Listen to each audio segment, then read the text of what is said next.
তোমার ভয় লাগে না? না, আমার ভয় নাই, আমার মৃত্যুর কোনো ভয় নেই। ঘরেও যদি মরতে হয় বাইরেও মরি। বিজিবি বা পুলিশের আর্মিদের কাছে বলবো যে গুলি কর, আমাকে গুলি কর।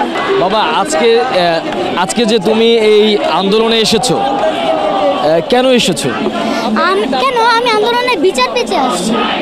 কার বিচার চেতে? যারা অকারণে শহীদ হয়েছে, অকারণে শহীদ হয়েছে যারা। এখন তুমি কি চাও? এখন আমি চাই প্রতিবাদ। আর আরেকটা চাই যে হাসিনা যেন এই প্রধানমন্ত্রীর চেয়ার থেকে সরে যায় এবং মিজানুর রহমান আজাদ যেন বসে যায়। আচ্ছা, দুই ভাইরা দুই হাত প্রসারিত করে গুলি খেলো, তাদের ব্যাপারে কি বলবো? তাদের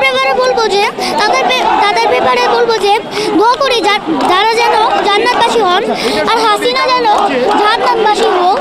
কারণ সে যে অকারণে বলেছে, সে কিন্তু একটা মিথ্যা কথা বলেছিল। প্রথমে বলেছে যে রাজাকারের বাচ্চারা কোটা পাবে না, মুক্তিযোদ্ধারা পাবে। আর আবার পরে বলছে যে আমি কি তাদেরকে রাজাকার বলেছি? তাদের নিজেই রাজাকার বলছে। তাহলে সে কেন বলল মিথ্যা কথাটা? তুমি কি তোমার ভাইদের মতো বুক প্রসারিত করে দেবে? আমি অবশ্যই করতে চাই, আমি অবশ্যই করব। চাইলে আমি জীবনও দিতে রাজি আছি। তাহলে আজকের এই আন্দোলনে কাকে নিয়ে এসেছো? আমার বাবাকে নিয়ে এসেছি। বাবার সাথে এসেছো? বাবা তোমাকে এখানে নিয়ে এসেছে? হ্যাঁ। তোমার ভয় লাগে না? না, আমার ভয় নাই, আমার মৃত্যুর কোনো ভয় নেই। কেন ভয় নাই? কারণ যেই ভাইয়েরা আমাদের ভবিষ্যৎ চিনে, ভবিষ্যৎ করে যে শহীদ হয়েছেন, তাদের জন্য আমরাও জীবন দিতে পারি না?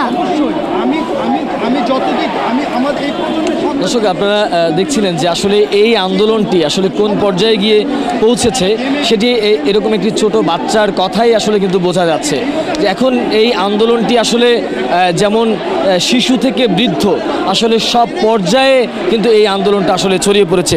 আমরা একটু এই যে শিশুটিকে এই আন্দোলনে নিয়ে এসেছেন তারই পিতা, আমরা একটু তার পিতার মুখ থেকেই শুনবো যে আসলে তার সন্তানকে নিয়ে এই আন্দোলনে যোগ দেওয়ার কারণটা কি। আচ্ছা, আপনি তো আপনার সন্তানকে নিয়ে এই আন্দোলনে এসেছেন, আসলে এতটুকু বাচ্চাকে নিয়ে আসলে আন্দোলনে আসার কারণ? আচ্ছা, মূলত এর কারণটা হচ্ছে আমরা তো ঘরেও সেফ না, সুতরাং ঘরেও যদি মরতে হয় বাইরেও মরি, সেই চিন্তা থেকে। আর আরেকটা ব্যাপার হচ্ছে, আমার ছেলে যখন রংপুরে আবু সাইদ শহীদ হন, তখন ওই ভিডিওটা দেখে সারা রাত কান্না করেছে আর বসে এই ছেলেটাকে কেন মারছে। তখন আমি তাকে বুঝানোর পর সে আমাকে বললো, বাবা এই আন্দোলনে যখনই মিছিল হবে তুমি আমাকে নিয়ে যাবা। আমি বললাম যে যদি কোনো সমস্যা হয় তুমি কি ভয় পাও? সে বলছে, কি বলছো? আমি মৃত্যুর কোনো ভয় পাই না। ও মৃত্যুকে ভয় পায় না। আর বিজিবি বা পুলিশের আর্মিদের কাছে বলবো যে গুলি কর, আমাকে গুলি কর। ঠিক আছে, এই হচ্ছে আর কিছু ভাই?